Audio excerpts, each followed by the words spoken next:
Hello दोस्तों, नमस्कार।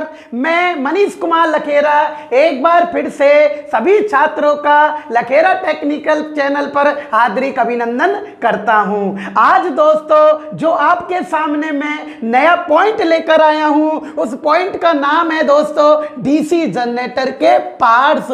क्या नाम है दोस्तों? डीसी जनरेटर के पार्ट्स। तो जो स्टूडेंट आज इस वीडियो को पहली बार देख रहा है, प्लीज लाल बटन को दबाओ, इस चैनल को सब्सक्राइब करो। और दोस्तों आज के जो पॉइंट है वो है दोस्तों डीसी जनरेटर के पार्ट्स। क्या है दोस्तों? डीसी जनरेटर के पार्ट्स। तो जो नया स्टूडेंट है उससे मैं एक बात बोलना चाहूंगा, यार आज मेरी आप पहली बार क्लास ले रहे हो और आपसे मैं वादा करता हूं दोस्तों, आपने जो आज तक पॉइंट नहीं पढ़ा होगा उन सारे पॉइंटों को मैं पढ़ाऊंगा। आज आप पूरी वीडियो देखकर जाना दोस्तों। क्यों?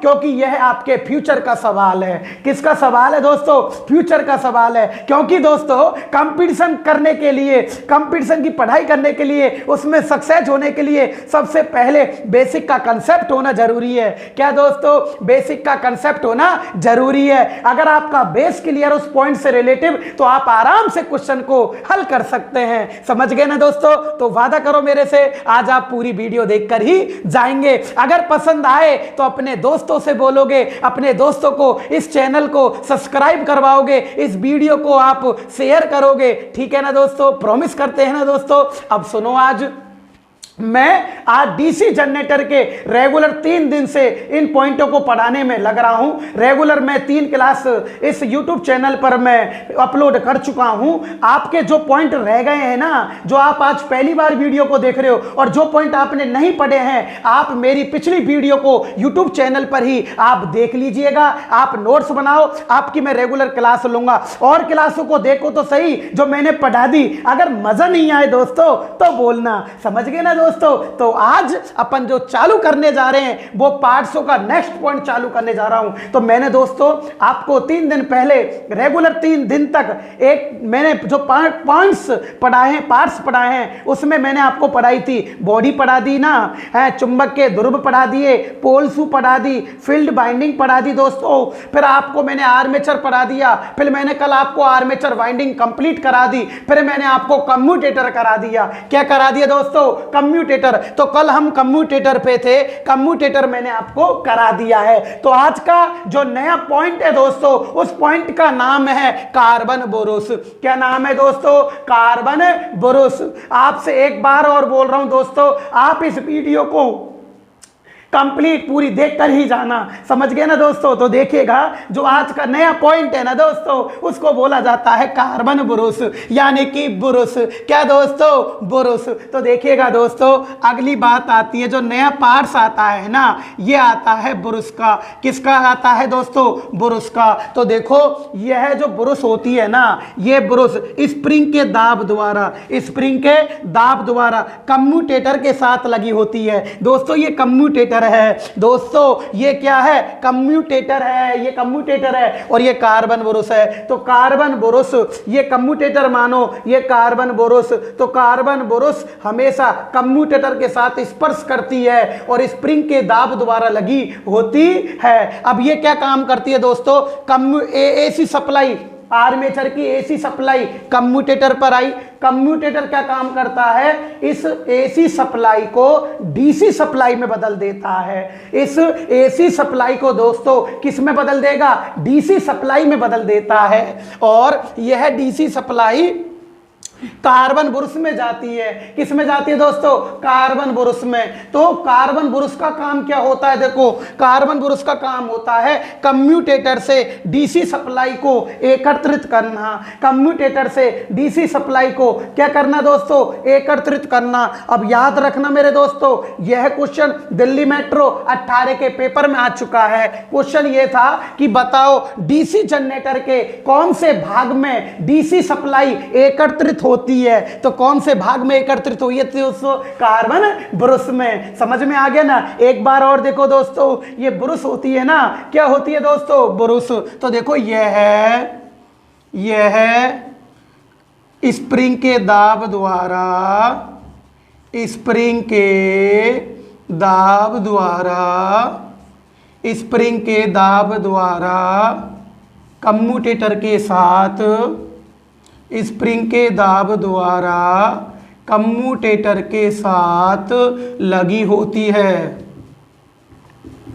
कम्यूटेटर के साथ लगी होती है। यहाँ तक समझ में आ गया ना दोस्तों।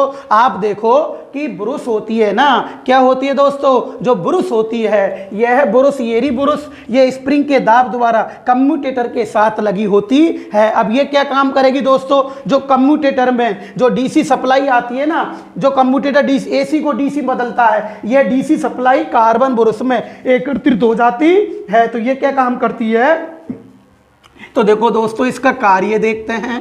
कार्बन ब्रुश का क्या काम हुआ है। अब इसका जो कार्य है ना, कार्य देखो, इसका कार्य है कम्यूटेटर से, किससे दोस्तों, कम्यूटेटर से डीसी सप्लाई, कम्यूटेटर से डीसी सप्लाई एकत्रित करना, डीसी सप्लाई एकत्रित करना।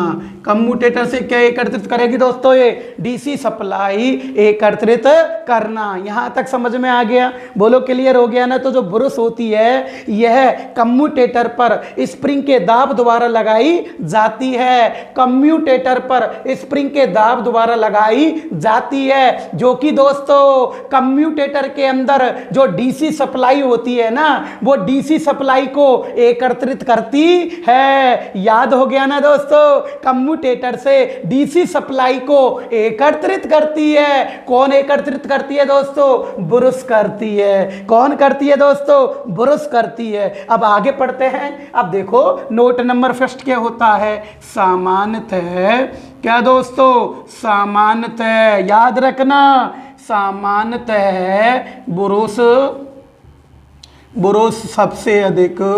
सबसे अधिक, हाँ, सामान्यतः ब्रुश सबसे अधिक कार्बन की बनाई जाती है। किसकी बनाई जाती है दोस्तों, कार्बन की बनाई जाती है। अच्छे से देखो दोस्तों, किसकी बनाई जाती है, ये कार्बन की बनाई जाती है। बोलो सामान्यतः जो ब्रुश बनेगी, सबसे अधिक ब्रुश किसकी बनाओगे दोस्तों, कार्बन की। किसकी बनाएंगे दोस्तों, कार्बन की। अब कार्बन की क्यों बनाई जाती है, कार्बन की बनाई जाती है, इसके मुख्य लाभ होते हैं, इसके मुख्य लाभ होते हैं। समझ में आए ना, इसके मुख्य लाभ होते हैं। अब देखते हैं दोस्तों क्या क्या लाभ होते हैं। देखो बताओ, सामान्यतः ब्रुश सबसे अधिक किसके बनेंगे, कार्बन के। कार्बन के क्यों बनाए जाते हैं, इसका कारण क्या है वो देखो दोस्तों। आपको पता है ना, यह कम्यूटेटर के साथ स्प्रिंग के द्वारा लगी होती है। मान लो ये कम्यूटेटर है और ये कार्बन ब्रुश है, ये स्पर्श करके इससे लग रही है। जब ये कम्यूटेटर घूमेगा ना, तो कम्यूटेटर घूमेगा तो कार्बन ब्रुश तो घूमती नहीं है, तो स्थिर रहती है दाब द्वारा। जब कम्यूटेटर घूमता है ना, तो ये कार्बन ब्रुश के साथ घर्षण करेगा, तो क्या होता है, यह एक नरम पदार्थ होता है कार्बन, यह एक नरम पदार्थ होता है जो खुद घिस जाता है, परंतु इस कम्यूटेटर को घिसने नहीं देता। कम्यूटेटर महंगा होता है, तो हम चाहते हैं महंगी चीज को ज्यादा प्रॉब्लम नहीं होनी चाहिए। तो क्या होता है, जब ये घूमता है ना कम्यूटेटर, तो कार्बन ब्रुश के साथ घर्षण करता है। कार्बन ब्रुश के साथ क्या करेगा, घर्षण करता है। तो यह एक नरम पदार्थ होता है जो खुद घिस जाता है, परंतु कम्यूटेटर को घिसने नहीं देता है। समझ गए दोस्तों। तो देखो पहला लाभ क्या हुआ, यह नरम पदार्थ, यह कैसा पदार्थ दोस्तों, नरम पदार्थ होता है। सही है ना दोस्तों, कैसा पदार्थ होता है, नरम पदार्थ होता है, जो कि खुद घिस जाता है, जो कि खुद घिस जाता है। सही है ना, जो कि खुद घिस जाता है, परंतु कम्यूटेटर परंतु किसको दोस्तों, कम्यूटेटर को घिसने नहीं देता है, कम्यूटेटर को घिसने नहीं देता है। समझ में आ गया ना दोस्तों, यह कम्यूटेटर को घिसने नहीं देता है। देखो दोस्तों आराम से देखो, यह कम्यूटेटर माना है और यह कार्बन बुरुश है। जब यह कम्यूटेटर घूमेगा ना तो कार्बन के साथ घर्षण कर रहा है, तो कार्बन एक नरम पदार्थ होता है जो खुद घिस जाता है, परंतु कम्यूटेटर को घिसने नहीं देता है। और दूसरा कार्य देखो, अब क्या होता है कि कार्बन एक स्नेहन का कार्य भी करता है, चिकनाई का कार्य भी करता है, स्नेहन का कार्य भी करता है, जिसके कारण स्पार्किंग नहीं होती है। जब ये घर्षण होता है ना तो घर्षण से स्पार्किंग भी हो सकती है। तो स्नेहन ये एक चिकना पदार्थ भी होता है, तो यह एक स्नेहन का कार्य करता है, लुब्रिकेंट का कार्य करता है, जिससे मशीन में स्पार्किंग नहीं होती है। तो इसका दूसरा लाभ देखो दोस्तों, यह है स्नेहन का कार्य भी करता है। यह किसका कार्य भी करता है दोस्तों, स्नेहन का कार्य भी करता है, जिससे मशीन में स्पार्किंग, क्या दोस्तों, स्पार्किंग नहीं होती है। क्या नहीं होती है, स्पार्किंग। समझ में आया ना, क्या नहीं होती है दोस्तों, स्पार्किंग। दूसरी बात होती है क्या है कि अन्य धातु की अपेक्षा कार्बन का प्रतिरोध अधिक होता है। कार्बन का प्रतिरोध क्या होता है, अधिक। जब कार्बन का प्रतिरोध अधिक होगा ना तो ये कम्यूटेटर के साथ में संपर्क कर रहा है, तो कार्बन का प्रतिरोध अधिक होने के कारण जनरेटर में एक कम्यूटेशन दोष होता है। इस कम्यूटेशन दोष के कारण स्पार्किंग होती है, स्पार्किंग चिंगारी उत्पन्न होती है, मशीन के अंदर स्पुलिंग यानी कि चिंगारी उत्पन्न होती है। तो यह कम्यूटेट, ये कार्बन बुरुश का प्रतिरोध उच्च होने के कारण कम्यूटेशन से जो स्पार्किंग होती है ना उसको भी यह कम कर देता है। याद रखना, यह भी क्वेश्चन मोस्ट होता है, यह भी कई बार पूछ लिया जाता है। तो अन्य पदार्थ की अपेक्षा कार्बन का प्रतिरोध अधिक होने के कारण जनरेटर में जो कम्यूटेशन दोष होता है, जिसके कारण स्पार्किंग होती है, उसको यह कम कर देता है। तो इसका तीसरा कार्य देखो दोस्तों, कम्यूटेशन के कारण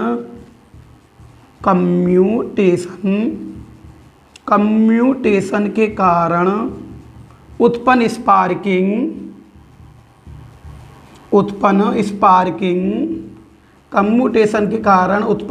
स्पार्किंग, क्या दोस्तों, उत्पन्न स्पार्किंग। कोष्टक में लिखना है स्फुलिंग, क्या लिखना है दोस्तों, स्फुलिंग को कम कर देता है। स्फुलिंग को क्या कर देता है दोस्तों, कम करता है। समझ में आ गया ना। अब देखो, सुनो बेटा, वापस देखो, बताओ बुरुश, क्या दोस्तों, बुरुश यह स्प्रिंग के दाब द्वारा कम्यूटेटर के साथ लगी होती है। एक बार ये कम्यूटेटर है दोस्तों और ये कार्बन बुरुश है, तो यह कार्बन बुरुश स्प्रिंग के दाब द्वारा कम्यूटेटर के साथ लगाई जाती है दोस्तों। इसका काम क्या होता है, जो कम्यूटेटर में जो डीसी सप्लाई आती है ना दोस्तों, उस डीसी सप्लाई को कार्बन बुरुश एकत्रित कर लेता है। जो कम्यूटेटर के अंदर जो डीसी सप्लाई होगी ना, ये कार्बन बुरुश है। देखो दोस्तों, कार्बन बुरुश, इसमें डीसी सप्लाई चली जाती है, तो कार्बन बुरुश क्या काम करती है, कम्यूटेटर से जो डीसी सप्लाई आती है ना दोस्तों, उसको एकत्रित कर लेती है। बोलो, समझ में आ गया ना। अब बताओ दोस्तों, अब अगला, सामान्यतः बुरुश किसके बनाए जाएंगे दोस्तों, कार्बन के बनाए जाते हैं। किसके बनाए जाएंगे दोस्तों, कार्बन के। ये कार्बन के क्यों बनाए दोस्तों, तो इसका पहला लाभ देखो, यह एक नरम पदार्थ होता है। यह कौन सा पदार्थ है, नरम, जो घर्षण के कारण खुद घिस जाता है, परंतु हमारे कम्यूटेटर को घिसने नहीं देता है। अगली बात, यह स्नेहन का कार्य भी करता है। स्नेहन, लुब्रिकेंट, यह लुब्रिकेंट का भी कार्य करता है, चिकनाई का। समझ में आ रहा है ना, ये क्या काम करता है, लुब्रिकेंट का, जिसके कारण स्पार्किंग भी कम हो जाती है। स्पार्किंग भी नहीं होगी जब ये चिकनाई करेगा, चिकना काम करेगा। अगला, कम्यूटेशन के कारण उत्पन्न स्पार्किंग को कम करता है। करता है। देखो दोस्तों, अब इस जनरेटर के अंदर एक कम्यूटेशन दोष होता है। कौन सा दोष दोस्तों? कम्यूटेशन दोष होता है। उस कम्यूटेशन दोष के कारण स्पार्किंग होती है। क्या होती है? स्पार्किंग। जब कार्बन का प्रतिरोध उच्च होगा तो कार्बन का प्रतिरोध उच्च होने के कारण यह प्रतिरोध उत्पन्न स्पार्किंग का विरोध कर देता है, उसको कम कर देता है। तो कम्यूटेशन दोष के कारण उत्पन्न स्पार्किंग को क्या करेगा दोस्तों? कम करेगा। इसलिए डीसी जनरेटर के ब्रुश दोस्तों सामान्यतः सबसे अधिक दोस्तों कौन से पदार्थ के बनाए जाएंगे मेरे दोस्तों? कार्बन के। किसके बनाए जाएंगे दोस्तों? कार्बन के। बोलो समझ में आया कि नहीं आया? क्लियर हो गया ना दोस्तों? समझ में आ रहा है ना दोस्तों? तो फटाफट अगला मैं पॉइंट पढ़ाऊंगा, पहले इसका नोट लगवाऊंगा। ये इसके लाभ हो गए। अब देखो नोट देखो, अगला इसका नोट देखो। जो एक कार्बन होता है ना, क्या होता है दोस्तों? कार्बन। क्या होता है दोस्तों? कार्बन। सामान्यतः ब्रुश किसके बनाए जाएंगे? कार्बन के। तो कार्बन ब्रुश का प्रतिरोध ताप गुणांक ऋणात्मक होता है। कार्बन ब्रुश का, हाँ जी दोस्तों अच्छे से देखना, कार्बन ब्रुश का प्रतिरोध ताप गुणांक ऋणात्मक होता है दोस्तों। प्रतिरोध ताप गुणांक क्या होता है? ऋणात्मक। यानी कि जब ताप बढ़ता है ना तो कार्बन का प्रतिरोध घटता है। ताप बढ़ने पर कार्बन का प्रतिरोध घटता है। ताप बढ़ने पर कार्बन का प्रतिरोध घटता है। इसलिए दोस्तों कार्बन ब्रुश का ताप गुणांक, प्रतिरोध ताप गुणांक क्या आएगा दोस्तों? ऋणात्मक आएगा। अगला नोट है मेरे दोस्तों, अगला नोट है, इसको भी नोट करना पड़ेगा। कार्बन ब्रुश का किसका दोस्तों? कार्बन ब्रुश का घर्षण गुणांक। ओहो, सबसे मोस्ट घर्षण गुणांक क्या दोस्तों? घर्षण गुणांक 0.35 होता है। घर्षण गुणांक कितना होगा दोस्तों? 0.35 होता है। घर्षण गुणांक कितना होगा दोस्तों?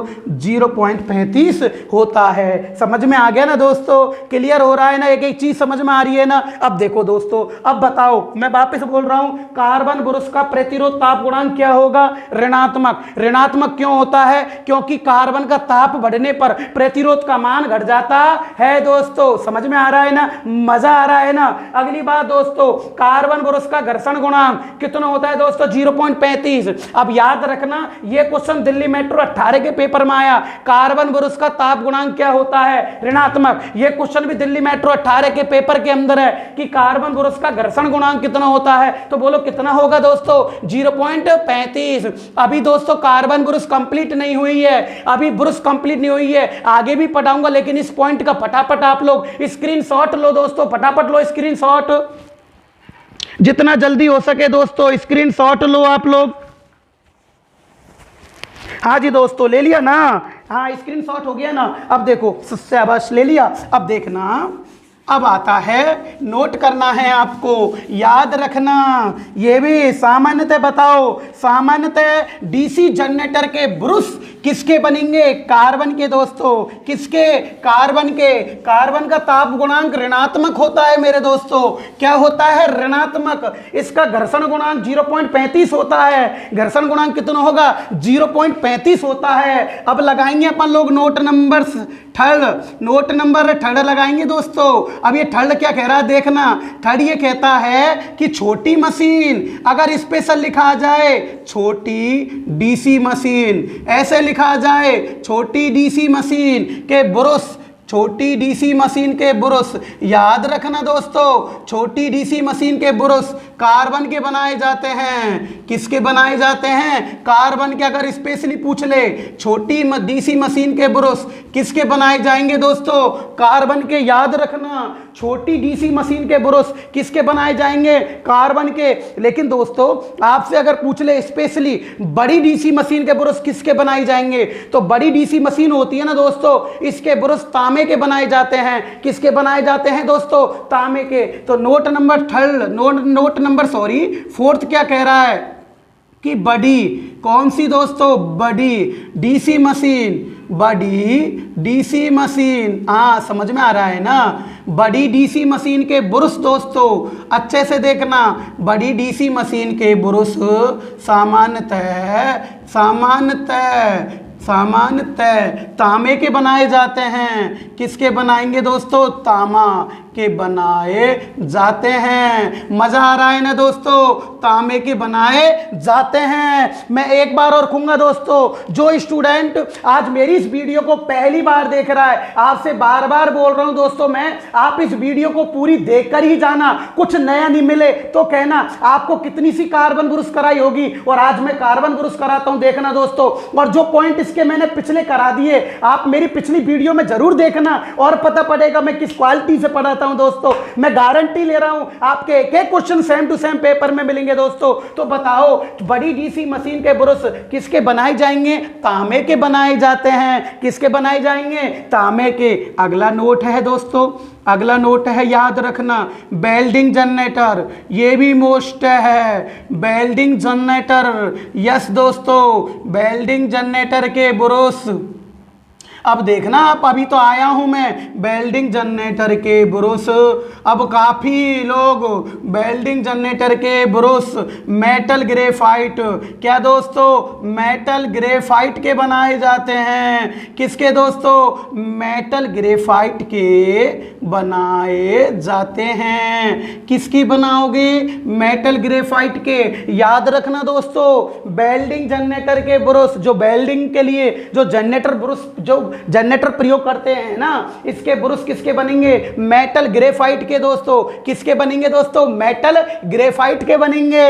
अगला नोट, अगला नोट क्या कहता है दोस्तों? देखते चलो आप लोग। अगला नोट ये कहता है कि 240 वोल्ट का यदि डीसी जनरेटर है, 240 वोल्ट के डीसी जनरेटर, 240 वोल्ट के डीसी जनरेटर दोस्तों, 240 वोल्ट के डीसी जनरेटर के ब्रुश, 240 वोल्ट के डीसी जनरेटर के ब्रुश, ब्रुश इलेक्ट्रोग्रेफाइट। किसके दोस्तों? इलेक्ट्रोग्रेफाइट। हाँ दोस्तों, इलेक्ट्रोग्रेफाइट के बने होते हैं। इलेक्ट्रोग्रेफाइट के बने होते हैं। इलेक्ट्रोग्रेफाइट के बने होते हैं दोस्तों। किसके बनेंगे? इलेक्ट्रोग्रेफाइट के। तो याद रखना, अगर आपसे पूछ ले बताओ कि छोटी डीसी मशीन के ब्रुश सामान्यतः किसके बनाए जाते हैं, तो छोटी मशीन डीसी मशीन के ब्रुश है ना, जो छोटी डीसी मशीन है ना, इसके ब्रुश ध्यान रखना कार्बन के बनाए जाएंगे। छोटी डीसी मशीन के ब्रुश किसके बनाए जाएंगे दोस्तों? कार्बन के। और बड़ी के किसके? तांबे के बनाए जाते हैं। और वेल्डिंग जनरेटर के ब्रुश मेटल ग्रेफाइट। और 240 वोल्ट के डीसी जनरेटर के ब्रुश इलेक्ट्रो ग्रेफाइट के। समझ में आ गया ना? अब देखो, अगर क्वेश्चन कैसे आए, क्वेश्चन भी बता रहा हूं, अगर क्वेश्चन रिलेटिव आए आपके लिए, कैसा क्वेश्चन आए? रिलेटिव आए। और ऐसा क्वेश्चन आए जो आपको मैं बताने जा रहा हूं, उस क्वेश्चन का नाम है दोस्तों, देखो, हाँ जी, अगर क्वेश्चन ऐसे आए, क्वेश्चन इसका छोड़ रहा हूं मैं, कैसे आए देखो, लिखा रहा हूं, डीसी जनरेटर के ब्रुश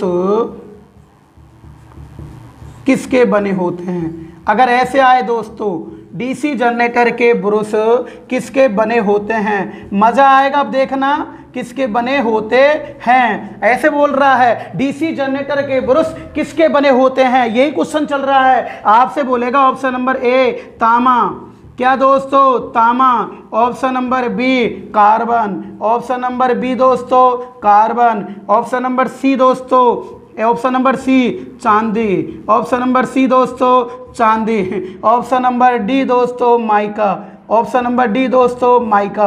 अब ध्यान रखना दोस्तों, यह क्वेश्चन दिल्ली मेट्रो 18 के पेपर में आ चुका है। यह क्वेश्चन दिल्ली मेट्रो 18 के पेपर में आ चुका है। यह क्वेश्चन राजस्थान बिजली विभाग के पेपर में आ चुका है। क्वेश्चन क्या है दोस्तों? क्वेश्चन है, बताओ डीसी जनरेटर के ब्रुश है ना, ये कौन से पदार्थ के बनाए जाते हैं? तो मैंने बताया, अगर तुमसे पूछता छोटी डीसी मशीन के ब्रुश, तो छोटी के किसके बनेंगे? कार्बन के दोस्तों। अगर पूछता बड़ी डीसी मशीन के ब्रुश, अगर बड़ी देता तो तांबे के बनते मेरे दोस्तों। अगर वेल्डिंग जनरेटर के पूछता तो मेटल ग्रेफाइट के बनते। और अगर 240 वोल्ट के डीसी जनरेटर के बारे में पूछता तो इलेक्ट्रो ग्रेफाइट के बने होते ब्रुश। लेकिन क्वेश्चन है कि बताओ डीसी जनरेटर के ब्रुश किसके बने होते हैं? तो मैंने अभी कुछ समय पहले आपको पढ़ाया था कि सामान्यतः सबसे अधिक जो ब्रुश बने होंगे डीसी जनरेटर के, वो किसके बनेंगे दोस्तों? कार्बन के बताए थे ना। किसके बने होंगे? कार्बन के। अगर क्वेश्चन में कुछ भी लिखा नहीं गया हो, ना छोटी मशीन लिखा गया हो, ना बड़ी मशीन लिखा गया हो, ना वेल्डिंग जनरेटर लिखा हो, या 240 वोल्ट का डीसी जनरेटर नहीं लिखा गया हो, और क्वेश्चन केवल सिंपल क्वेश्चन हो, और क्वेश्चन क्या हो? डीसी जनरेटर के ब्रुश किसके बने होंगे? तो सामान्यतः किसके बने होते हैं दोस्तों? कार्बन के। ये तुम्हारा आंसर हो जाएगा। किसके बने होते हैं दोस्तों? कार्बन के। बताओ तुम्हारे समझ में आया कि नहीं आया? किसके बने होते हैं दोस्तों? कार्बन के। तो एक बार और स्क्रीनशॉट लीजिएगा, फिर आगे का पॉइंट पढ़ाऊंगा इसका, कार्बन ब्रुश का। फटाफट एक बार और स्क्रीनशॉट ले लो आप लोग। जो भी आपको पॉइंट समझ में आ रहा है उसको समझाएंगे दोस्तों, क्लियर कराएंगे आपका कैसा कैसा बेस है दोस्तों। अब देखिएगा, चलो दोस्तों आगे पढ़ाऊं ना मैं। अब देखो, अभी ब्रुश कंप्लीट नहीं हुई है, आपने 2 लाइनों में ब्रुश कर रखी है डीसी जनरेटर की। बताओ क्या ऐसे ऐसे क्वेश्चन लिखने से क्या आपका कंपटीशन क्लियर हो सकता है? क्या आपसे पूछने वाला हूं, क्या इतना सा मैटर लिखने से क्या आपकी नौकरी लगने वाली है क्या? दोस्तों आज का पेपर देखो, आजकल के कैसे लेवल के पेपर आ रहे हैं। ऐसे छोटे लेवल से पढ़ने से आपका बेस क्लियर नहीं होता है। आप खुद देखना दोस्तों, नौकरी लगने के लिए तो बहुत कुछ पढ़ना पड़ता है, स्पेशल तैयारी करनी पड़ती है, स्पेशल मैटर अपने पास इकट्ठा रखना पड़ता है। बताओ आपके पास स्पेशल इकट्ठा मैटर है क्या? आपसे पूछना चाहता हूं, अरे आपने 20 पन्ने क्या 10-15 पन्ने में डीसी जनरेटर कर रखा होगा, और उस झुंझुने को हिलाकर डोल रहे हो आप कि मेरा इससे पढ़ने से सिलेक्शन हो जाएगा। दोस्तों ऐसे नहीं पढ़ने वाली बात। आपको एक एक क्वेश्चन का बेस क्लियर करना जरूरी है। आप मेरी बात मानो दोस्तों, मैं आपसे कह रहा हूं, एक एक क्वेश्चन का बेस क्लियर करना जरूरी है, जब जाके सफलता मिलती है। दोस्तों मैंने चैप्टर 80 से 90 पन्नों में कराया है, और तुम 15 से 20 पन्नों में इसको लेके डोल रहे हो। ऐसे पहाड़ तोड़ी पड़ती है। आज आप वीडियो को देखो दोस्तों, कहां कहां तक लेकर जाता हूं। तो देखिएगा अगला नोट क्या कहता है। अगला नोट क्या कहता है? जो ये ब्रुश होती है ना, क्या होती है दोस्तों? ब्रुश होती है, इसकी सफाई सीटीसी, इसकी भी सफाई सीटीसी, यानी कि ब्रुश की सफाई। ब्रुश की सफाई, कोई मतलब आपके मन में किसी प्रकार का कंफ्यूजन नहीं होने दूंगा मैं। ब्रुश की सफाई, और अभी तक जो भी पढ़ाया है किसी प्रकार का कंफ्यूजन नहीं होगा दोस्तों। सही बता रहा हूं, सही बोल रहा हूं ना मैं। आप मेरी रेगुलर क्लास ले रहे हो 4 दिन से, तो बताओ ब्रुश की सफाई किससे करते हैं? सीटीसी, यानी कि कार्बन टेट्रा क्लोराइड, सीटीसी से करते हैं। बोलो किससे करते हैं? सीटीसी से। सही है ना? सीटीसी से किया जाता है। कार्बन ब्रुश की सफाई किससे करते हो दोस्तों? सीटीसी, यानी कि कार्बन टेट्रा क्लोराइड। यहां तक समझ में आ गया ना? बिल्कुल क्लियर हो गया ना? अगली बात, अगला नोट देखो दोस्तों। अगला, अब बताओ कि कार्बन ब्रुश को कितना भाग घिस जाने पर बदलना चाहिए? तो कार्बन ब्रुश को मेरे दोस्तों 2/3 भाग घिस जाने पर बदलना चाहिए, ध्यान रखना, और 1/3 भाग शेष रह जाने पर बदलना चाहिए। तो याद रखना मेरे दोस्तों, कार्बन ब्रुश को किसी प्रकार का संदेह नहीं रहने दूंगा। मैं आपसे प्रॉमिस कर रहा हूं दोस्तों, आप बस पूरी वीडियो को देखो मेरी को, कि कार्बन ब्रुश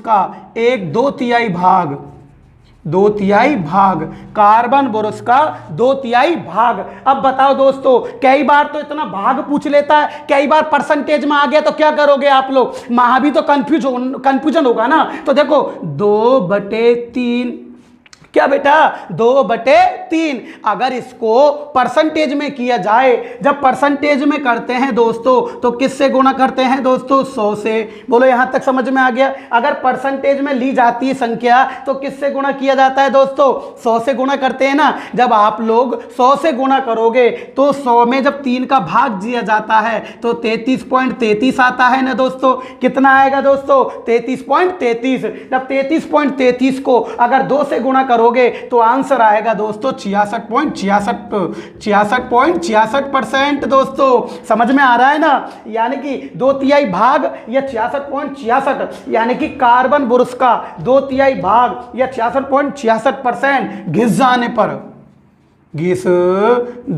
पर, सही है ना दोस्तों? घिस जाने पर उनको बदलना चाहिए, सही है ना? घिस जाने पर उनको बदलना चाहिए। बोलो राइट है ना, उनको बदलना चाहिए। बोलो समझ में आ रहा है ना। 66.66%। और कितने शेष रह जाने पर, जब 2/3 भाग घिस चुका है, जब 2/3 भाग घिस गया है तो बचा कितना, 1/3। अरे बचा कितना, 1/3। सच बोल रहा हूं ना, मजा आ रहा है ना दोस्तों। कितना बचा है, 1/3 बचा ना। तो एक अगला नोट क्या कहता है, अगला नोट कहता है कि कार्बन बुरुस का किसका दोस्तों, कार्बन बुरुस का 1/3 भाग, कितना भाग दोस्तों, 1/3 भाग। या अब देखो दोस्तों, मैंने बताया ना 1/3 को यदि परसेंटेज में करते हैं, किस में करते हैं, परसेंटेज में करते हैं, तो कोई भी संख्या को यदि 1/3 भाग है, यदि इसको आप परसेंटेज में किया जाता है तो 100 से गुणा करोगे। जब आप लोग इसको 100 से गुणा करोगे परसेंटेज के लिए, तो दोस्तों 100 से गुणा किया जाता है। जब 100 से गुणा करोगे तो इसमें भाग दोगे तो 33.33 आएगा कि नहीं आएगा, समझ में आ रहा है ना। तो देखो बुरुस का 1/3 भाग या 33.33%, 33.33% शेष रह जाने पर इनको बदला जाता है। सही है ना दोस्तों, इनको क्या करोगे, बदला जाता है, इनको बदला जाता है। सही है ना दोस्तों, इनको बदला जाता है। बताओ समझ में आया कि नहीं आया। बताओ बुरुस की सफाई किससे करोगे, सीटी से। किससे करोगे, सीटीसी से, यानी कि कार्बन टेट्रा क्लोराइड। अगला, कार्बन बुरुस का कितना भाग घिस जाने पर, 2/3 भाग। या अगर परसेंटेज में पूछ ले तो 66.66%। समझ में आया ना दोस्तों। इसके बाद कार्बन बुरुस का कितना भाग शेष रह जाने पर, तो बताओ दोस्तों, जब 2/3 भाग घिस चुका है तो शेष कितना रहेगा, 1/3 भाग रहेगा शेष, है ना। और 1/3 को क्या लिख सकते हैं आप लोग, 1/3 को लिख सकते हैं 33.33%। समझ में आ गया ना यहां तक। अगली बात होती है, देखो अगला जो नोट होता है, यानी कि डीसी जनरेटर में ये भी मोस्ट है, डीसी जनरेटर में प्रति बुरुस वोल्टेज ड्रॉप, वोल्टेज ड्रॉप। अब देखो वोल्टेज ड्रॉप क्या होती है दोस्तों, ये भी देखो आप लोग। अब बताओ, मैं वोल्टेज ड्रॉप बताता हूं।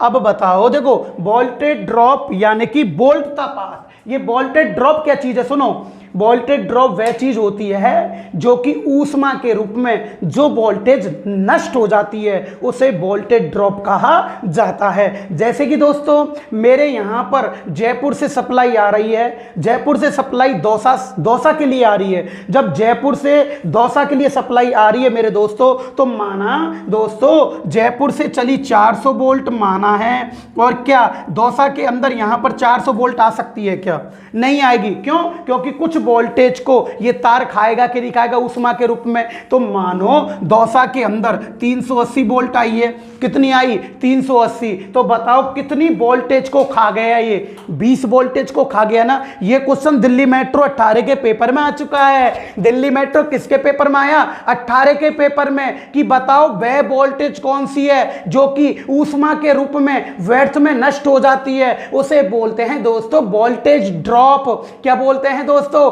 वोल्टेज ड्रॉप, जो ऊष्मा के रूप में व्यर्थ में नष्ट हो जाती है। समझ में आ गया ना दोस्तों, मजा आ रहा है ना। प्लीज चैनल को सब्सक्राइब करो, और दोस्तों अपने जितने भी फ्रेंड है जो इलेक्ट्रिशियन से ITI कर रहे हैं, मैं वादा करता हूं इससे भी गजब का पढ़ाने वाला हूं। कल की क्लास देखना दोस्तों, सुपर डुपर हाई सुपर की होगी, ध्यान रखना। अब दिन प्रतिदिन तुम क्लास लेके जाना, ये क्वालिटी तो कुछ भी नहीं है, इससे तिगना क्या 10 गुना क्या 1000 गुना क्लास गजब की दिखलाऊंगा आपको। देखना तो सही कल कितना मजा आता है। अब देखना दिन प्रतिदिन कितनी क्वालिटी देखने को मिलती है। तो बताओ अब बोलता हूं तुमसे कि बताना, आपको पता है ना कम्यूटेटर में डीसी सप्लाई आई और वह डीसी सप्लाई किस में आ रही है, कार्बन बुरुस में। जब कार्बन बुरुस में आएगी तो आपको भी पता है कि कार्बन बुरुस में भी ऊष्मा के रूप में कुछ वोल्टेज नष्ट होगी। सही है ना दोस्तों, ऊष्मा के रूप में कुछ वोल्टेज नष्ट होगी।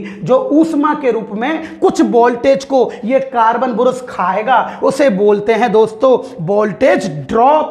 ये भी मोस्ट क्वेश्चन है, तो याद रखना मेरे दोस्तों कि प्रति बुरुस वोल्टेज ड्रॉप का मान 1 से 2 वोल्ट होता है।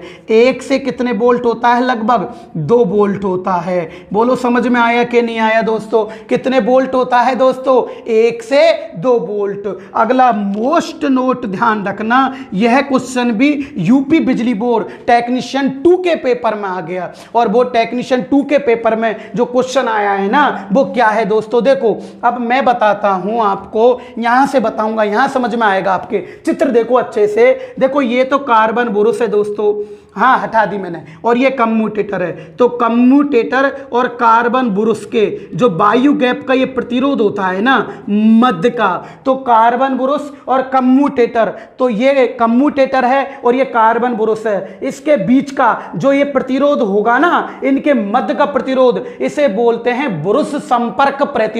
क्यों, क्योंकि बुरुस कम्यूटेटर के साथ में स्पर्श कर रहा है, तो इसे बोलोगे जो इनके मध्य में जो प्रतिरोध उत्पन्न होगा ना, बुरुस कम्यूटेटर के साथ में स्पर्श कर रहा है। अगर कम समझ में आया तो एक बार और देखो, 10 बार देखो, 10 बार समझो दोस्तों। ये कम्यूटेटर है और ये कार्बन बुरुस है मेरे दोस्तों। जब कम्यूटेटर के साथ में कार्बन बुरुस स्पर्श करती है ना, स्पर्श करती है तो इसे बोलते हैं संपर्क। क्या बोलते हैं दोस्तों, संपर्क। तो इनके मध्य में जो प्रतिरोध आएगा ना उसे बोलोगे दोस्तों कार्बन बुरुस का संपर्क प्रतिरोध। ध्यान रखना, और मैंने अभी बताया था कि कार्बन का प्रतिरोध बहुत ज्यादा होता है, सही है ना, बहुत ज्यादा होता है। तो इनके कार्बन बुरुस संपर्क का प्रतिरोध हमेशा उच्च होना चाहिए ताकि कम्यूटेशन के कारण जो स्पार्किंग हो वो कम हो सकती है। तो ध्यान रखना कि देखो बुरुस एवं कम्यूटेटर के मध्य, बुरुस एवं कम्यूटेटर के मध्य का प्रतिरोध, बुरुस एवं कम्यूटेटर के मध्य का प्रतिरोध, मध्य का प्रतिरोध, सही है ना दोस्तों, मध्य का प्रतिरोध बुरुस संपर्क प्रतिरोध कहलाता है। बुरुस संपर्क प्रतिरोध, बुरुस संपर्क प्रतिरोध कहलाता है, बुरुस संपर्क प्रतिरोध कहलाता है। बोलो समझ में आया कि नहीं आया, कौन सा प्रतिरोध कहलाएगा दोस्तों, बुरुस संपर्क प्रतिरोध कहलाता है। समझ में आ रहा है ना, बुरुस संपर्क प्रतिरोध कहलाता है। बोलो राइट, मजा आ रहा है कि नहीं आ रहा, बुरुस संपर्क प्रतिरोध कहलाता है। अब देखो, अब मैं बताता हूं, बताओ बुरुस की सफाई किससे की जाती है, CTC यानी कार्बन टेट्रा क्लोराइड। अगला, बुरुस का कितना भाग घिस जाने पर, 2/3 भाग घिस जाने पर, 2/3 को अगर परसेंटेज में पूछ ले आप लोगों से तो कितना परसेंटेज, 66.66%। अगला, कार्बन बुरुस का कितना भाग शेष रह जाने पर, तो बोलो कितना भाग शेष रह जाने पर, 1/3 भाग अगर परसेंटेज में पूछ ले तो 33.33%, शेष भाग रह जाने पर इनको बदलना चाहिए। अगला बोलो, डीसी जनरेटर में प्रति बुरुस वोल्टेज ड्रॉप, जब बुरुस में जो सप्लाई आती है ना तो इसने कितनी वोल्टेज को व्यर्थ में नष्ट कर दिया, कितनी वोल्टेज, 1 से 2 वोल्ट को। समझ में आ रहा है ना। अगला बताओ, बुरुस एवं कम्यूटेटर के मध्य का प्रतिरोध, टेक्नीशियन 2 के पेपर में दोस्तों, यूपी बिजली बोर्ड टेक्नीशियन 2 के पेपर में, 18 के पेपर में दोस्तों, 2018 के पेपर में क्वेश्चन आया था कि बताओ कार्बन बुरुस एवं कम्यूटेटर के मध्य का प्रतिरोध क्या कहलाता है। इसे कहते हैं दोस्तों बुरुस संपर्क प्रतिरोध। क्या कहते हैं दोस्तों, बुरुस संपर्क प्रतिरोध। अब यहां तक आप एक बार और स्क्रीनशॉट लीजिएगा, जल्दी से लो दोस्तों, फटाफट लो स्क्रीनशॉट, जो भी आपका रह गया है जल्दी करो दोस्तों। आपका जो नेक्स्ट पॉइंट है, हाँ जी, ले लिया ना आपने स्क्रीनशॉट। अब देखो दोस्तों, अब क्या होता है, अब मैं आगे का पॉइंट पढ़ाता हूं आपके लिए। ब्रुश समझ में आ गई ना दोस्तों, देख लो कितनी खोल के पटक दी है ब्रुश। अब देखो, अब क्वेश्चन क्या आया था अभी एसएससी जयन के पेपर में, क्वेश्चन क्या आया था दोस्तों, देखो भाई, देखो कि डीसी जनरेटर में ब्रुश संपर्क प्रतिरोध, ब्रुश संपर्क प्रतिरोध अधिक क्यों रखा जाता है। क्वेश्चन ये था, ब्रुश संपर्क प्रतिरोध अधिक क्यों रखा जाता है, ये क्वेश्चन था, अधिक क्यों रखा जाता है। यूं पूछ रहा है कि बताओ डीसी जनरेटर में ये ब्रुश संपर्क है ना, इनके मध्य का प्रतिरोध अधिक क्यों रखा गया, क्या कारण है दोस्तों। ऑप्शन नंबर ए था दोस्तों ये, इसमें लड़के खत्म हो गए थे, बहुत लड़के गलत करके आए थे। क्यों, क्योंकि पहले ही ऑप्शन में क्या दे रखा था दोस्तों, पहले ही ऑप्शन में क्या दे रखा था दोस्तों, अच्छे से देखो क्या दे रखा था, धारा को कम करना, राम राम राम राम, धारा को निम्न करना। ओ हो, छोरा ने सोची कि बताओ जब प्रतिरोध उच्च हो गया तो धारा कम करके आगे उसको, क्यों, क्योंकि बेस ही क्लियर नहीं है। उनने तो केवल एक ही चीज पढ़ रखी थी कि प्रतिरोध धारा को रोकता है, वो मशीनों का ज्ञान नहीं ले पाए अच्छे से। रटने से सिलेक्शन थोड़ी होता है जो तुम उनको रटने में लग रहे हो, एक एक वर्ड समझने से सक्सेस होते हैं, ध्यान रखना। तो बताओ धारा को निम्न करना। अब दूसरा है दोस्तों वोल्टेज को निम्न करना, एसएससी के पेपर में आ चुका है, वोल्टेज को निम्न करना। ये क्वेश्चन हाँ सी में था दोस्तों, सी में कम्यूटेशन के कारण, ये था मेन आंसर, ये है कम्यूटेशन के कारण स्पार्किंग, स्पूलिंग स्पार्किंग को ही बोलते हैं, स्पूलिंग यानी कि स्पार्किंग दोस्तों, स्पार्किंग कम करना, इनको समझना जरूरी है, कम करना। और डी में है दोस्तों मशीन की गति बढ़ाना, मशीन की गति बढ़ाना, मशीन की गति क्या करोगे दोस्तों, बढ़ाना, ये पॉइंट है। अब बताओ, आपको पता है ना, मैंने भी बताया ना कि कार्बन ब्रुश और कम्यूटेटर के मध्य का प्रतिरोध उच्च क्यों रखा जाता है, क्योंकि इनके घर्षण के कारण, इन दो जो आपस में घर्षण करेंगे तो घर्षण के कारण स्पार्किंग उत्पन्न होती है। तो इस कम्यूटेशन दोष के कारण जो स्पार्किंग होती है ना, उसको ये उच्च प्रतिरोध कम कर देता है। आंसर क्या आएगा दोस्तों, कम्यूटेशन के कारण उत्पन्न स्पार्किंग को कम करना। समझ में आ रहा है ना, कम्यूटेशन के कारण उत्पन्न स्पार्किंग को कम करना। क्लियर हो गया ना। ज्यादातर स्टूडेंट कौन सा आंसर ठोक के आ जाते हैं जल्दीबाजी में, धारा को निम्न करना। जल्दीबाजी में दोस्तों आंसर क्यों क्लियर नहीं हो पाते हैं, क्योंकि मैं आपसे बार बार चिल्ला के कह रहा हूं, यूट्यूब चैनल पर बार बार एक ही बात बोल रहा हूं कि आप मुझे पहचानो दोस्तों, आपके एक एक क्वेश्चन का बेस क्लियर करूंगा, मैं आपसे प्रॉमिस कर रहा हूं। ये टेक्निकल आप ऊपर से उन क्वेश्चन को रटने में लग रहे हो ना, ऑब्जेक्टिव उनके क्वेश्चन तो मत चेंज होके आते हैं, जब पेपर देने जाओगे ना आप, जहां प्रॉब्लम आने वाली है। और मैं बोल रहा हूं एक एक क्वेश्चन का बेस क्लियर करो। अब यहां का एक क्वेश्चन लास्ट रह गया था ब्रुश का, इसका और आप एक स्क्रीनशॉट ले लो, ठीक है दोस्तों, फटाफट लो। हाँ जी दोस्तों, ले लिया ना।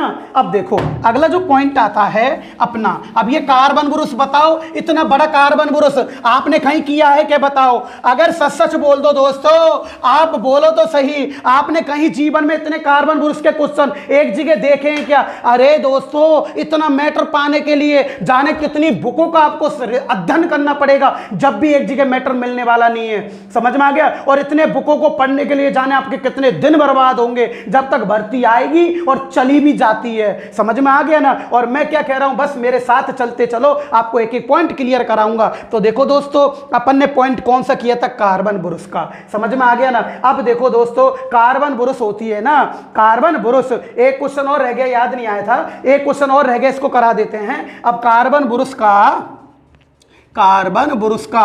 हाँ, स्प्रिंग दाब, क्या बेटा, स्प्रिंग दाब। लड़के पूछ लेंगे भाई स्प्रिंग दाब क्या हुआ। हाँ, तो स्प्रिंग दाब ये होता है कार्बन बुरुस का कम्यूटेटर पर स्प्रिंग दाब, कार्बन बुरुस का कम्यूटेटर पर स्प्रिंग दाब होता है ना, वो होता है दोस्तों 0.1 किलोग्राम प्रति वर्ग सेमी से 0.25 किलोग्राम प्रति वर्ग सेमी होता है। 0.1 किलोग्राम से 0.25 किलोग्राम कार्बन बुरुस का, किसका दोस्तों, कार्बन बुरुस का, किसका दोस्तों, कार्बन बुरुस का। अब तो सारे पॉइंट करा दिए, कार्बन बुरुस का। कहीं कंफ्यूजन हो, कोई पूछ रहा हो, किसी के मन में चल रहा हो सर ने ये तो कराया नहीं, क्या भूल गए क्या? नहीं नहीं, ऐसा हो ही नहीं सकता है कि कार्बन बुरुस का कम्यूटेटर पर, कार्बन बुरुस का कम्यूटेटर पर, किस पर दोस्तों, कम्यूटेटर पर, सही है ना, कम्यूटेटर पर दाब होता है।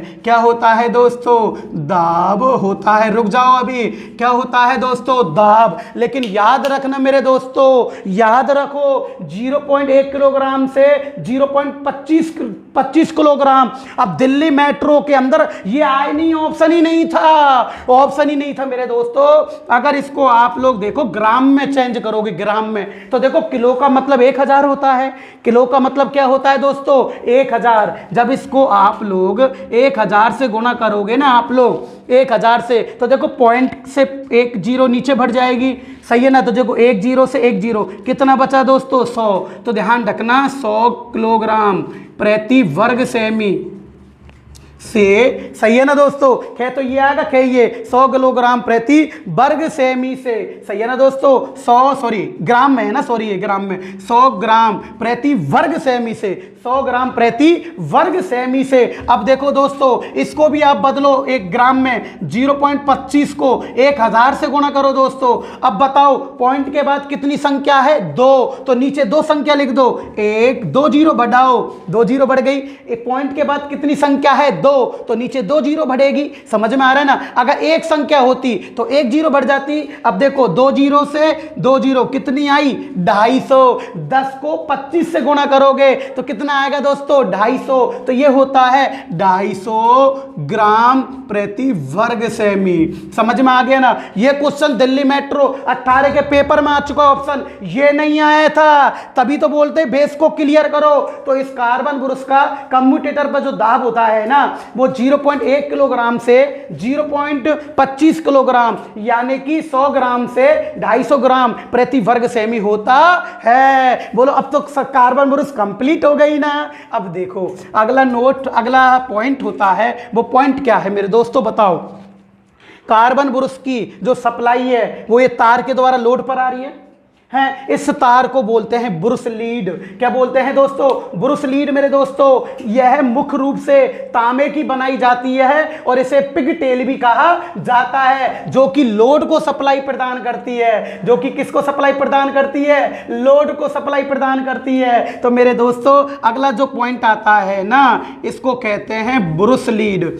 क्या कहते हैं दोस्तों, बुरुस लीड। आराम से पढ़ो, बुरुस लीड। देखो दोस्तों, यह तांबे की बनी होती है, यह तांबे की बनी होती है, सही है ना। यह किसकी बनेगी दोस्तों, तांबे की बनी होती है, सही है ना दोस्तों। किसकी बनेगी दोस्तों, तांबे की बनी होती है, सही है ना। इसे पिगटेल भी कहते हैं, इसे पिगटेल, इसे क्या बोलोगे दोस्तों, पिगटेल भी कहते हैं। इसे क्या बोलोगे दोस्तों, पिगटेल भी कहते हैं। इसका कार्य क्या होता है, अब नहीं, अब छोटे छोटे पॉइंट है। इसका जो कार्य होता है ना, इसका जो कार्य होता है,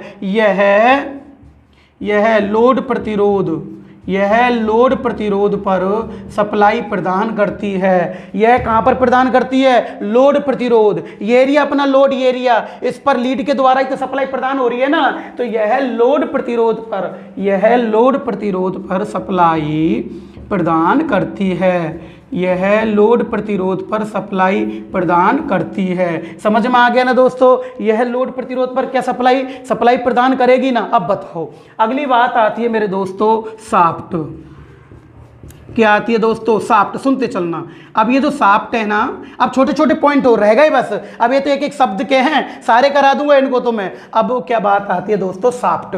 शाफ्ट क्या चीज होती है? यह माइल्ड स्टील या कार्बन स्टील की बनी होती है, जिस पर आर्मेचर, कूलिंग फैन और कम्यूटेटर यह सभी इस पर लगे होते हैं। यह सभी इंस्ट्रूमेंट किस पर लगेंगे दोस्तों? शाफ्ट पर। किस पर लगेंगे दोस्तों? शाफ्ट पर। अब ध्यान रखना दोस्तों, यह है, अब देखते चलो, यह है माइल्ड स्टील,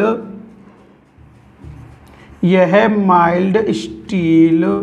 किसकी दोस्तों? Mild steel. याद रखना दोस्तों, किसकी? Mild steel. अब ये ऑप्शन है ना, शाफ्ट किसकी बनी होती है? माइल्ड स्टील तो पहले ऑप्शन में आता था, अब आना ही बंद हो गया ये दोस्तों। अब माइल्ड स्टील आता नहीं है। जो ऑप्शन नया आ रहा है ना, लाइनमैन में भी नया ऑप्शन आया, दिल्ली मेट्रो में भी वही आया जो मैं लिखा रहा हूं। तो माइल्ड स्टील तो बहुत कम देखने को मिल रहा है। अब यह है माइल्ड स्टील या कार्बन स्टील की बनी होती है। कार्बन स्टील आ रहा है, यह है माइल्ड स्टील या कार्बन स्टील की बनी होती है। यह किसकी बनेगी दोस्तों? माइल्ड स्टील या कार्बन स्टील की बनी होती है दोस्तों। माइल्ड स्टील या किसकी बनेगी दोस्तों?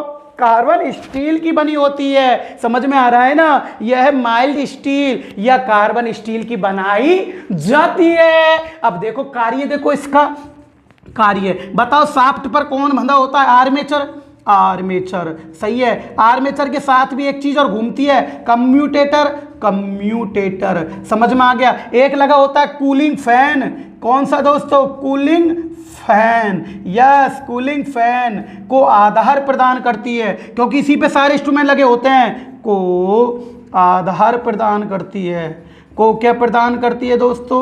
आधार प्रदान करती है। अब बताओ एक बार और दोस्तों, बताओ शाफ्ट क्या दोस्तों? शाफ्ट किसकी बनी होती है? Mild steel. वापस किसकी? Mild steel. लेकिन माइल्ड स्टील अब ऑप्शन में नहीं आ रहा है। अब जो नया ऑप्शन में मिलने वाला है दोस्तों, वो माइल्ड स्टील तो बंद हो चुका है। जो नया ऑप्शन है ना दोस्तों, उसका नाम क्या है? Carbon steel. क्या नाम है दोस्तों? Carbon steel.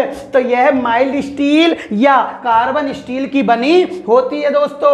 Armature, commutator, cooling fan को आधार प्रदान करती है दोस्तों। अब बताओ शाफ्ट किस पर टिकी होती है? बेयरिंग पर। किस पर दोस्तों? बेयरिंग पर। अगला पॉइंट मैं बेयरिंग पढ़ाऊंगा, लेकिन फटाफट इसका स्क्रीनशॉट लो दोस्तों, फटाफट ले लो दोस्तों।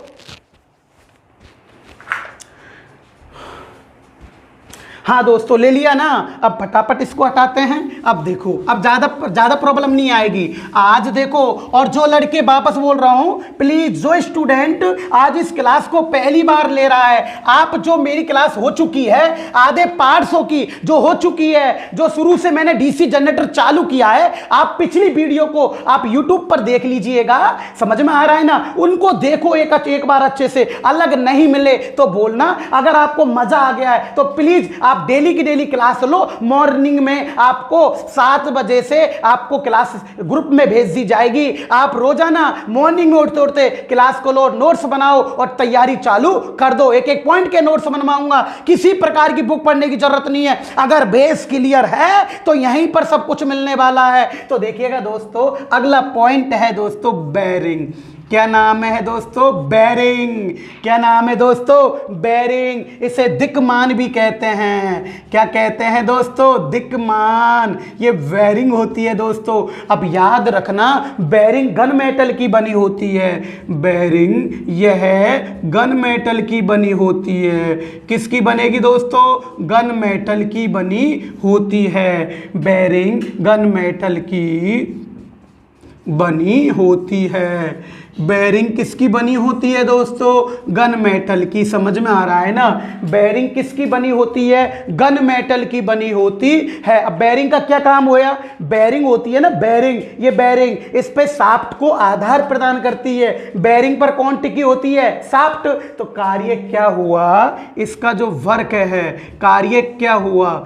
शाफ्ट को आधार प्रदान करना। शाफ्ट को आधार प्रदान करना। समझ में आ रहा है ना, शाफ्ट को आधार प्रदान करना। बताओ बेरिंग का क्या काम हुआ दोस्तों, शाफ्ट को क्या प्रदान करेगी दोस्तों, आधार प्रदान करना। समझ में आ रहा है ना, मजा तो आ रहा है ना। अगली बात देखो दोस्तों, नोट नंबर फर्स्ट याद रखना। अब नोट नंबर फर्स्ट क्या होता है, वाल्स। वाल्स मीन्स छर्रे, इसके बेरिंग के जो छर्रे होते हैं, याद रखना। राजस्थान लाइनमैन 18 के पेपर में आ चुका है क्वेश्चन कि बताओ बेरिंग क्या दोस्तों, बेरिंग के वाल्स।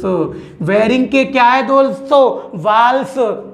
बेरिंग के balls carbon chromium steel, carbon chromium steel, carbon chromium steel के बने होते हैं, कार्बन क्रोमियम स्टील के बने होते हैं, कार्बन क्रोमियम स्टील के बने होते हैं। समझ में आ रहा है ना दोस्तों, किसके बनेंगे, कार्बन क्रोमियम स्टील। मुझे वो ज्यादा समझेगा जिसने पहले कहीं पढ़ रखा हो, अब पता पड़ रहा है वास्तव में मैटर क्या क्या चीज होती है। समझ रहे हो ना आप लोग। तो बताओ इस बेरिंग के बाल्स किसके बनेंगे, कार्बन क्रोमियम स्टील। अब देखो दोस्तों, डीसी जनरेटर के अंदर, डीसी जनरेटर में बाल या रोलर बेरिंग प्रयोग की जाती है, बाल या रोलर बेरिंग प्रयोग की जाती है। बताओ दोस्तों कौन सी बेरिंग, बाल या रोलर बेरिंग प्रयोग की जाती है। दोनों कर सकते हो, क्या तो बाल करोगे, क्या कौन सी करोगे, रोलर। अब याद रखना, छोटी मशीन के लिए बाल चलेगी और बड़ी मशीन के लिए रोलर चलेगी। तो याद रखना, फिर नोट लगाना है आपको। और नोट क्या कहता है कि बड़ी डीसी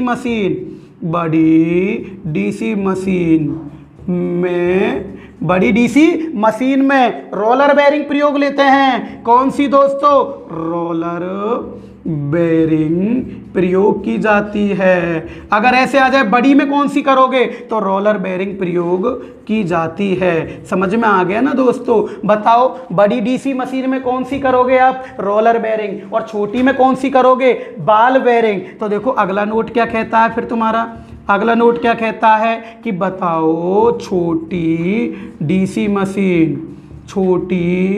मशीन में बाल बेरिंग प्रयोग की जाती है, बाल बेरिंग प्रयोग की जाती है। बताओ दोस्तों कौन सी बेरिंग, बाल बेरिंग प्रयोग की जाती है। अब बताओ दोस्तों कौन सी बेरिंग प्रयोग करोगे आप लोग, बाल बेरिंग। समझ में आ गया ना। बताओ डीसी जनरेटर की बेरिंग किसकी बनी होती है, गन मेटल की। किसकी बनी होती है दोस्तों, गन मेटल की बनी होती है। समझ में आया। बताओ बेरिंग पर कौन टिकी होती है, शाफ्ट। तो यह शाफ्ट को आधार प्रदान करती है। यहां तक समझ में आ गया ना। अब बताओ बेरिंग के वाल्स किसके बने होते हैं, जो बेरिंग होती है ना इसके बाल्स पूछ रहा है। क्या पूछ रहा है दोस्तों, वाल्स पूछ रहा है। और इसके बाल्स बने होते हैं कार्बन क्रोमियम स्टील के बनाए जाते हैं। अब बताओ डीसी जनरेटर में जो बेरिंग प्रयोग करते हैं वो कितने प्रकार की होती है, दो। एक तो बाल बेरिंग और एक कौन सी होती है, रोलर बेरिंग।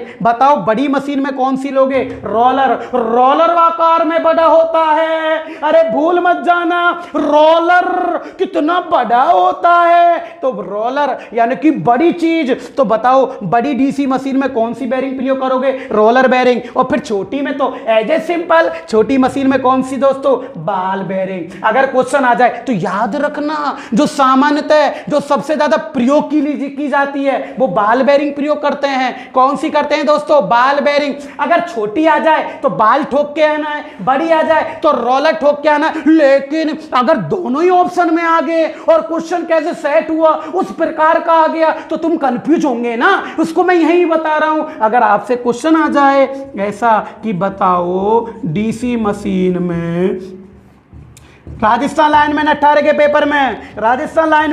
पेपर में क्वेश्चन आ चुका है कि बताओ डीसी मशीन में कौन सी बेरिंग सामान्यतः प्रयोग करते हैं। अगर ऐसा क्वेश्चन हो प्रयोग करते हैं, ऐसा क्वेश्चन हो, सामान्यतः प्रयोग करते हैं। ऑप्शन नंबर ए दोस्तों आपसे पूछ रहा है बॉल बेयरिंग, कौन सी दोस्तों, बॉल बेयरिंग। बी में आ जाए रोलर बेयरिंग, कौन सी दोस्तों, रोलर बेयरिंग, कौन सी दोस्तों, रोलर बेयरिंग। सी में आ जाए दोस्तों ज्वेल बेयरिंग, कौन सी दोस्तों, ज्वेल बेयरिंग, कौन सी दोस्तों, ज्वेल बेयरिंग। सही है ना, ज्वेल बेयरिंग। अरे सही है ना दोस्तों, ज्वेल बेयरिंग। और डी में आ जाए दोस्तों कोई नहीं, डी में क्या आएगा दोस्तों, कोई नहीं, कोई नहीं, ऐसा क्वेश्चन है। समझ में आ गया ना। अब बताओ अगर छोटी मशीन बोलता तो बाल कर देता, बड़ी बोलता तो रोलर कर देता, लेकिन इसमें इसने कुछ भी नहीं बोला। समझ में आ रहा है ना। अब आपको मेन आंसर छांटना है, तो बता दूं सबसे ज़्यादा जो सामान्यतः प्रयोग करते हैं ना वो बाल बेयरिंग प्रयोग करते हैं। कौन सी करोगे, बाल बेयरिंग। राजस्थान लाइनमैन 18 के पेपर में क्वेश्चन आ चुका है, तो बताओ कौन सी बेयरिंग प्रयोग करोगे आप लोग, बाल बेयरिंग। अब याद रखना बाल तो छोटी में प्रयोग करते हैं, बड़ी में रोलर। अब जितने भी मापन उपयंत्र इंस्ट्रूमेंट होते हैं ना जो विद्युत राशियों का मापन करते हैं, ammeter, volt meter, watt meter, मापन मेजरमेंट इंस्ट्रूमेंट, जितने भी इंस्ट्रूमेंट होते हैं उनमें बेयरिंग प्रयोग करते हैं, ज्वेल बेयरिंग। ये भी सबसे मोस्ट क्वेश्चन है, कई बार पेपर में आ चुका है, लेकिन मैं मेजरमेंट इंस्ट्रूमेंट जब चैप्टर पढ़ाऊंगा ना तब समझा दूंगा, लेकिन अब थोड़ा ज्ञान ले लो, ज्ञान लेना भी जरूरी होता है। समझ में आ गया ना। तो बताओ ज्वेल बेयरिंग का उपयोग जितने भी मापन उपयंत्र होते हैं, मेजरमेंट इंस्ट्रूमेंट जो विद्युत राशियों को मापते हैं, उसमें बेयरिंग कौन सी प्रयोग करोगे, कौन सी, ज्वेल बेयरिंग। कौन सी दोस्तों, ज्वेल बेयरिंग। अपना बेयरिंग का पॉइंट कंप्लीट हो चुका है, उतारो, छापो इसको, बिल्कुल छाप के पटक दो नोट्सों में, बिल्कुल छाप दो इसको, बिल्कुल।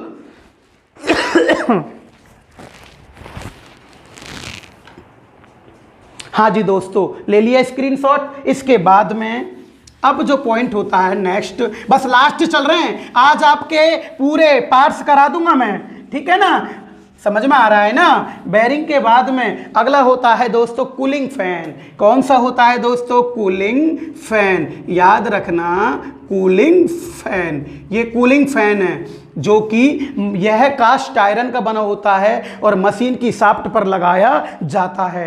कास्ट आयरन का बना होता है, मशीन की शाफ्ट पर लगाया जाता है। ये मशीन के अंदर उत्पन्न ऊष्मा को बाहर निकालता है। समझ में आ गया ना। तो यह कास्ट आयरन का बना होता है। किसका बनेगा दोस्तों, कास्ट आयरन का बना होता है।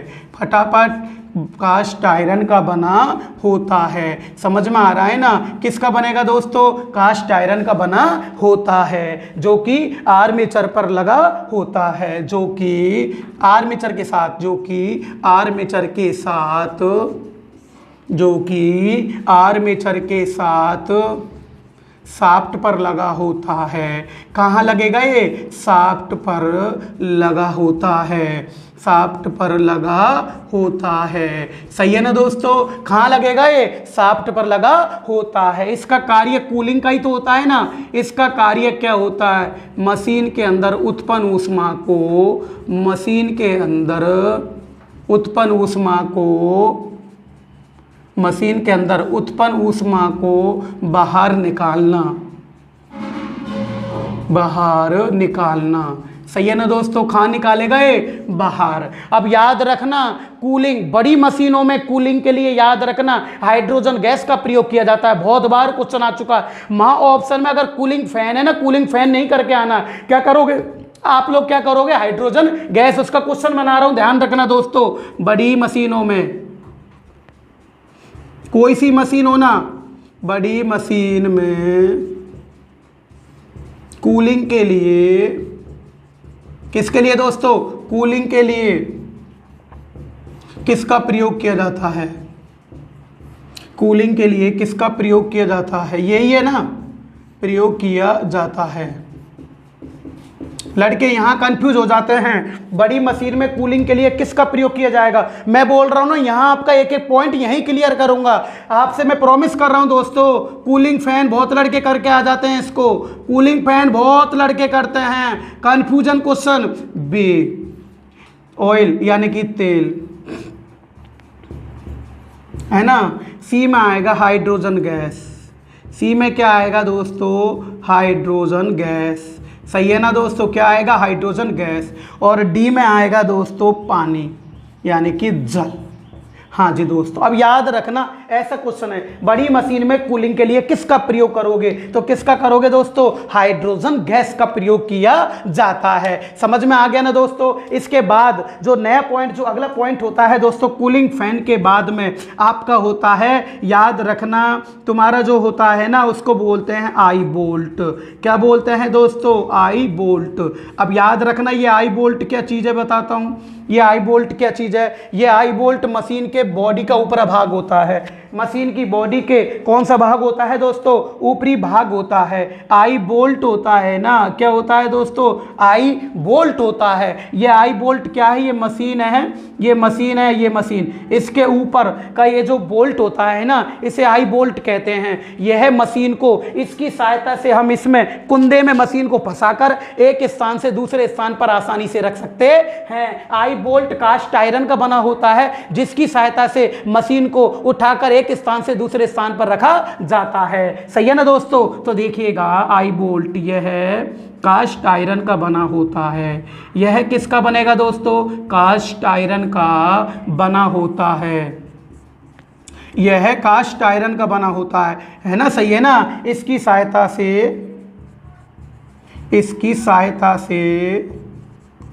इसकी सहायता से मशीन को, किसको दोस्तों, मशीन को एक उठाकर दूसरे स्थान पर रखा जाता है, दूसरे स्थान पर।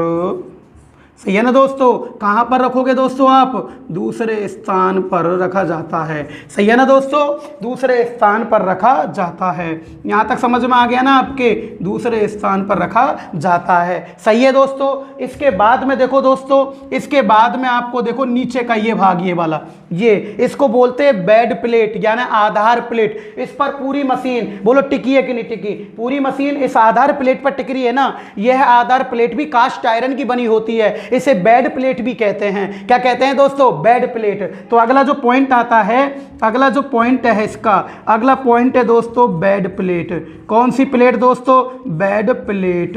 अब बेड प्लेट को आधार प्लेट भी कहते हैं दोस्तों। आधार प्लेट यह है कास्ट आयरन की बनी होती है। किसकी बनी होती है दोस्तों, कास्ट आयरन की बनी होती है, कास्ट आयरन की बनी होती है। सही है ना दोस्तों। किसकी बनेगी, कास्ट आयरन की बनी होती है। सही है ना। इस पर, यह कास्ट आयरन की बनी होती है, इस पर पूरी मशीन टिकी होती है। इस पर पूरी मशीन क्या करी होती है दोस्तों, टिकी होती है। सही है ना, पूरी मशीन टिकी होती है। बोलो सही है कि नहीं है। बिल्कुल सिंपल भाषा में समझा रहा हूं आपको। बताओ, कूलिंग फैन कास्ट आयरन का बना होता है, कूलिंग फैन कास्ट आयरन का बना होता है, मशीन की शाफ्ट पर लगा होता है, मशीन के अंदर उत्पन्न ऊष्मा को बाहर निकालता है। जो बड़ी मशीन होती है ना, इनमें कूलिंग के लिए किसका प्रयोग करोगे दोस्तों, हाइड्रोजन गैस का प्रयोग किया जाता है। आई बोल्ट दोस्तों, देखो आई बोल्ट क्या होता है। आई बोल्ट यह सबसे मशीन के ऊपर लगा होता है, कास्ट आयरन का बना होता है। इसमें कुंदे को फंसाकर मशीन को एक स्थान से दूसरे स्थान पर रख दिया जाता है। यह बेड प्लेट होती है दोस्तों। यह क्या होती है, बेड प्लेट। यह क्या काम करती है, यह कास्ट आयरन की बनी होती है। इस पर पूरी मशीन को टेका जाता है, यानी कि पूरी मशीन टिकी होती है। बोलो समझ में आया कि नहीं आया, क्लियर हो गया ना दोस्तों। फटाफट इसका भी स्क्रीनशॉट लो दोस्तों, स्क्रीनशॉट लो जल्दी, है ना दोस्तों। बस 5-10 मिनट की और क्लास है, चैप्टर होने जा रहा है। ठीक है दोस्तों, समझ में आ रहा है ना। आगे पॉइंट पढ़ा दूं मैं। अब देखो दोस्तों, अगला पॉइंट क्या है इसका, अगला मजा तो आया ना पार्ट्स में। अब देखो मैं क्या कह रहा हूं, आप कोई सी भी बुक हो, कोई सा भी आपका पेपर हो, डीसी जनरेटर का कार्य सिद्धांत एवं पार्ट संबंधित क्वेश्चन देखना आप। 90 क्या 98% क्वेश्चन आपको सेम टू सेम मिलेंगे। एक दो क्वेश्चन की मैं कह नहीं सकता, बाकी आपको सेम टू सेम आपको 98% क्वेश्चन आपको मिल जाएंगे। कोई सी भी पेपर हो, कोई सा भी टेक्निकल पेपर हो और कोई सी भी बुक हो, आप देखना। लेकिन मैंने अभी क्या चीज पढ़ाई है? केवल दो चीज, एक तो पार्ट्स पढ़ाए हैं और डीसी जनरेटर का कार्य सिद्धांत रिलेटिव क्वेश्चन बताए हैं। आप जो लड़के पहली बार देख रहे हैं वो आप वीडियो को पढ़े हैं, नोट्स बनाएं और फिर देखें, अपने आप क्वेश्चन होंगे। तो अगला जो पॉइंट आता है ना दोस्तों, टर्मिनल बॉक्स। क्या आता है दोस्तों? Terminal box. ये देखो, अब टर्मिनल बॉक्स आता है। अब ये टर्मिनल बॉक्स क्या है? टर्मिनल बॉक्स क्या है यह याद रखना। टर्मिनल बॉक्स ये जनरेटर की बॉडी है दोस्तों, सही है, आधार प्लेट है, यह आई बोल्ट होता है, समझ में आ गया। अब यहाँ पर टर्मिनल बॉक्स लगा होता है। क्या लगा होता है? Terminal box. यह ध्यान रखना, टर्मिनल बॉक्स अंदर से बेके लाइट का बनेगा। क्यों? अगर बेके लाइट का नहीं बनाओगे तो करंट आ जाएगा। कास्ट आयरन का बनाने पे करंट आएगा ना, तो यह बेके लाइट का बना होता है, जिस पर सप्लाई टर्मिनल लगे होते हैं। टर्मिनल बॉक्स समझ में आ रहा है ना? तो देखो, यह बेके लाइट का बना होता है। यह किसका बनेगा दोस्तों? बेके लाइट का। यह बेके लाइट का बना होता है। किसका बनेगा दोस्तों? बेके लाइट का बना होता है। समझ में आ रहा है ना? यह किसका बनेगा दोस्तों? बेके लाइट का बना होता है, जिस पर टर्मिनल बॉक्स लगा होता है, जिस पर टर्मिनल लगे होते हैं ना, जिस पर टर्मिनल लगे होते हैं, सप्लाई टर्मिनल पूरा लिख लो, जिस पर सप्लाई टर्मिनल लगे होते हैं। क्या लगे होते हैं दोस्तों? सप्लाई टर्मिनल लगे होते हैं। समझ में आ गया ना? सप्लाई टर्मिनल लगे होते हैं। बोलो, क्लियर हो गया ना? Terminal box complete. अब लास्ट जो पॉइंट आता है, अब मैं बता दूं, देखो लास्ट जो इसका पॉइंट है दोस्तों, एंड प्लेट। सॉरी, एक और रह गया तो पहले उसको भी करा देते हैं। एक होता है पुली। क्या होता है दोस्तों? पुली। ये क्वेश्चन भी कई बार पेपर में आ चुका है। पुली क्या चीज होती है? यह होती है दो मशीन की शाफ्ट को आपस में जोड़ना। जैसे कि दोस्तों आप देखो, ये एक मशीन ये रही और एक मशीन ये रही, सही है ना दोस्तों? अब ये दो मशीन की शाफ्ट आपस में जुड़ेगी तो ये एक ऐसे आकार की होती, एक ये प्लेट होती है। क्या होती है? प्लेट। यह कास्ट आयरन की बनी होती है। इसका क्या काम होता है? दो मशीन की शाफ्ट को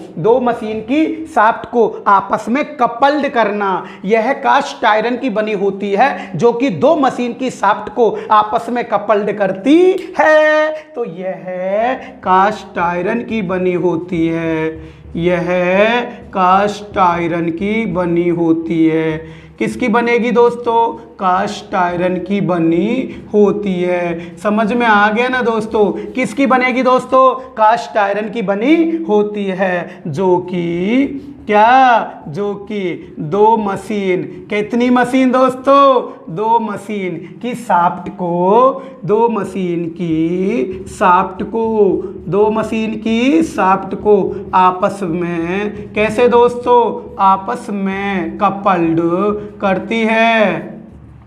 आपस में क्या करती है दोस्तों? कपल्ड, है ना? आपस में जोड़ती है, कपल्ड करती है। समझ में आ गया ना? बताओ, टर्मिनल बॉक्स ऊपर लगा होता है, जिसमें सप्लाई टर्मिनल लगे होते हैं, बेके लाइट का बनाया जाता है। ये पुली रही, दो मशीनों की शाफ्ट को आपस में जोड़ेगी, उसे क्या बोलोगे दोस्तों? पुली। क्या बोलोगे दोस्तों? पुली। किसकी बनी होती है? कास्ट आयरन की। किसकी बनी होती है दोस्तों? कास्ट आयरन की। अगला लास्ट पॉइंट दोस्तों, एंड प्लेट। ये मेन है दोस्तों, एंड प्लेट। एंड प्लेट इसे बोलते हैं अंतः प्लेट। अंतः प्लेट, ये अंतः प्लेट क्या काम करती है? देखो दोस्तों, आपको पता है ना, ये मशीन है, ये मशीन है। देखो मैं बताऊं, ये मशीन है ना? ये मशीन है दोस्तों, सही है ना? अब आपको पता है ये आर्मेचर है। क्या है दोस्तों? आर्मेचर। और आर्मेचर किस पे लगा होता है दोस्तों? शाफ्ट पर।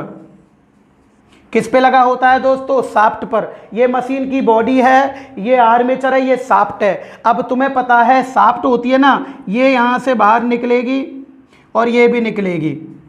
अब ये बात बताओ मेरे को, साफ साफ बताना ये बॉडी, ये बॉडी है। अब ये शाफ्ट क्या हवा में थोड़ी खड़ी रहेगी ये? हाँ, ये तुमने हवा में कर रखी है इसको ना, आर्मेचर हवा में रहेगा, कोई ऐसे थोड़ी हो सकता है, ऐसा कभी नहीं हो सकता। तो क्या करते हैं दोस्तों, इसमें एक ढक्कन लगाते हैं, यहाँ इसको ऐसे ढक देते हैं, इसको ये कर देते हैं, एक ये भी ढक्कन लगता है इधर दोनों ओर। अब ये क्या करता है, इस ढक्कन में छेद होते हैं, ढक्कन में क्या होता है दोस्तों, छेद, है ना। अब इसमें छेद होया तो इसमें शाफ्ट को इसमें डाल दिया, इसमें शाफ्ट को इसमें डाल दिया। अब देखो दोस्तों, इधर से शाफ्ट इधर आ गई और इधर से शाफ्ट इधर आ गई। अब मैं इसको बनाता हूं दोस्तों, देखो ये गई और ये गई, हाँ। और इसमें भी देख लो दोस्तों, आप लो इसको और अच्छे से बना देता हूँ चित्र को मैं, जो आपको दिखाई दे। ये एंड प्लेट है, याद रखना, ढक्कन होते हैं ये। अब देखो, अब बताओ, जब तुमने इन ढक्कन होते हैं ना, ढक्कन, इनको एंड प्लेट कहा जाता है। अब ये क्या काम करते, देखो इनमें, इसमें भी छेद है और इसमें भी छेद है। अब बताओ शाफ्ट एक जगह टिकेगी कि नहीं टिकेगी? और शाफ्ट पर क्या लग रहा है दोस्तों, आर्मेचर। तो ये ढक्कन होते हैं ना, ये क्वेश्चन पेपर में आ चुका है, ये क्वेश्चन राजस्थान क्या बोलते, सॉरी यूपी बिजली बोर्ड के पेपर में आ गया टेक्नीशियन 2 में, कि बताओ डीसी जनरेटर में कौन सी युक्ति होती है जो कि शाफ्ट एवं आर्मेचर को अपने स्थान पर बनाए रखती है, अपने स्थान पर। अब बताओ, यहां तुमने एंड प्लेट लगा दी, एंड प्लेट में छेद है, उसमें तुमने शाफ्ट को घुसा दिया है, तो बताओ शाफ्ट एक जगह टिकेगी कि नहीं टिकेगी? क्या नीचे आ सकती है क्या? नहीं दोस्तों। क्या ऊपर जा सकती है क्या? नहीं दोस्तों। और शाफ्ट पर कौन लग रहा है दोस्तों? आर्मेचर लग रहा है दोस्तों। कौन लग रहा है मेरे दोस्तों? आर्मेचर लग रहा है दोस्तों। तो बताओ एंड प्लेट का काम क्या हुआ? यह कास्ट आयरन की बनी होती है, यह कास्ट आयरन की बनी होती है।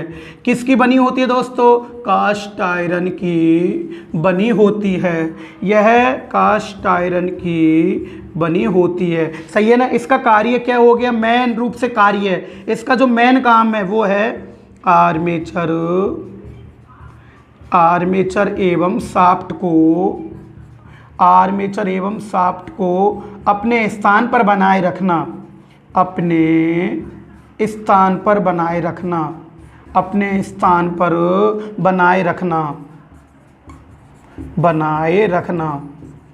सही है ना। यह कास्ट आयरन की बनी होती है, जो कि मशीन को दोनों ओर से ढकती है, जो कि मशीन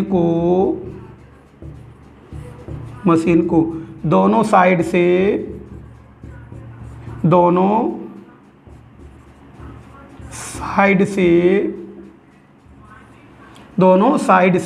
सही है ना, ढकती है।